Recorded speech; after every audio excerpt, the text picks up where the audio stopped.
দেখো বন্ধুরা, আমি এখন পুজো করতে বসেছি। আজকে একাদশী।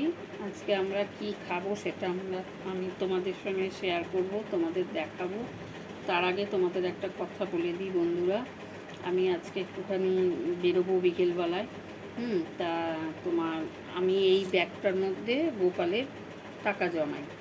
তা এই দেখো বন্ধুরা, আমার গোপালের টাকা, এই যে এগুলো আমার গোপালের টাকা সমস্ত। তা সেই জন্যে এখান থেকে এখন আমি বন্ধুরা 500 টাকা আমি এখান থেকে আজকে নেব। কেন নেব সেটা বলে দিচ্ছি তোমাদের, সেটা আমি তোমাদের দেখাবো। এইগুলো আবার রেখে দিচ্ছি।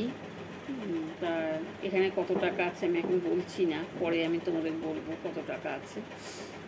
তা তোমার আজকে গোপালে মানে রাধের একটা ঘাগরা কিনবো, আর রাধের থালা বাটি গ্লাস কিনবো কাঁসারে, আর তোমার গলার হার কিনবো রাধে, এই বাসন কিনবো, আর গোপালের জামা কিনবো, গোপালের জামা কিনবো, রাধের ঘাগরা কিনবো, আর রাধের একটা থালা বাটি গ্লাস কিনবো, আর কিনবো বন্ধুরা হার কিনবো, রাধের হার কিনবো, রাধের আর গোবিন্দ হার কিনবো।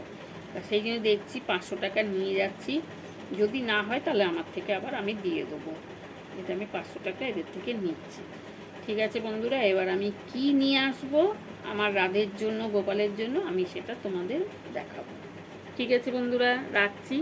আর এর পরের একটা ভিডিও করব, আমরা আজকে একাদশী কি খাচ্ছি আমি আজকে, সেটা আমি তোমাদের দেখাবো। টাটা বন্ধুরা।